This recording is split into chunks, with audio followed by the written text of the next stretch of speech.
Okey. Hari ni kita akan lawan dengan tim Ramos. Ingat Ramos. So, kita punya plan ni hari ni, kita kena main agresif. Ingat, jiwa nak menang kena ada, semangat kena ada. Tapi korang kena buat kata-kata semangat. Faham? Baik, Coach. Okay. Baik. Mendapatkan kemenangan yang pertama. Okey, tu dak. Hari ni kita akan lawan Homeboys. Strategi seperti biasa. Kita tak akan kalah. Kita tim 4 besar. Okey, easy je. Defeat. Oi, tu dak. Kau kalah lawan dengan tim Homeboys ni. Tim biasa je ni. Defeat. Okey guys. Memperkenalkan, kita ada player baru kat sini. Dia akan menggantikan kita punya player jungler yang lama. Apa tu? Yang tak pandai main tu. Redo. Ini player jungler cuman Hayabusa. Hayabusa dia memang... Nama gua Hazard. Di Malaysia, tiada tim yang kuat. Ada tim yang keras. Gua akan jadi jungler nombor 1 di Malaysia. Hayadi ban. Woi, Hayadi ban. Gimana? Hayadi ban. Coach, gimana Coach? Ganti.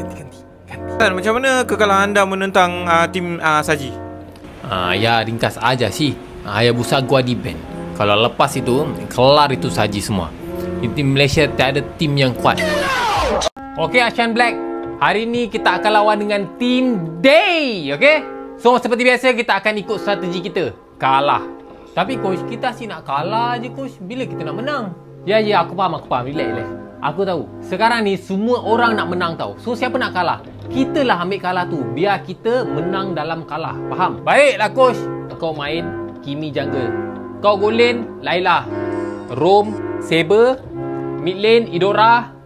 EXP lane Dirot. Okay, Dirot damage. Defeat. Okay coach, kejap lagi kita akan lawan dengan tim Error. Ingat aku nak menang. 1 poin pun jadilah. Tak pun menang game tu 2-1 pun jadi. Kalau tak menang aku cakap aku buang kau. Okey Bege, aku kau ambil hero Fanny sebab dia punya strat macam gini tau. Kau gila ke apa? Dia mana boleh pakai hero tu? Fanny. Hello? Hero apa ni bang? Tak, sekarang masih budak-budak. Aku punya video call ni. Dia mahu tak corang lah. Defeat. Coach dah 3. Tak lepas playoff. Kalah dengan hina. Kau tak buat kerja ke? You are fired! Ancor, apa yang Ancor rasa selepas kekalahan dalam game ini? Sebenarnya kita kalah lebih kepada faktor chemistry. Kita agak kurang dari segi chemistry, di mana player kita ada yang tak synchronize, ada yang baru masuk, ada yang satu season tak main, ada yang pergi jual sayur, ada yang pergi beli sabun, ada yang kucing meninggal, ada yang tiba-tiba kena bayar duit kereta, lepas tu ada tiba-tiba kena gali tanah, lepas tu ada tiba-tiba yang... Guys, kau pernah terfikir tak macam mana Arrow boleh jadi kuat macam tu dengan satu kemasukan saja, iaitu Hazel? Aku rasa macam ini teorinya. Okay Hazel, this is our strategy. For EXP lane, you just play brawl. No wonder, just play brawl. For mid lane, you just clear mid fast and then you play brawl only. For roamer, you just stay at goal lane until tomorrow. For our goal lane or marksman, you just focus split push and push turret only. No worries, roamer always with you until tomorrow. That's how our strategy for Arrow. Coach, bisa nggak aku beri cadangan?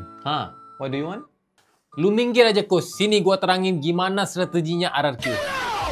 Okey coach, begini, EXP lane-nya ambil saja hero-hero yang bisa tebe, yang ada utility-nya, lebih mudah timnya. Untuk rumor, lu pick aja rumor yang ada CC-nya. Cukup untuk stunnya. So aku masuk tinggal KS saja. Untuk mid lane, lu pick aja hero-nya utility dan follow up aja lu punya tank. Goal lane, lu cari aja duit banyak-banyak. Lepas tu lu follow up saja lu punya tank. Itu saja. Ringkas mudah. Kalau untuk gue farm aja sampai kuat. Gampang aja. Isinya kalian semua bikin kacau aja. Soalnya aku bakalan datang menolong kalian. Datang seperti hero Tamil. Aku bakal mengambil itu MVP semua. Ringkas saja coach. Sesimpel itu aja coach. Sudah faham?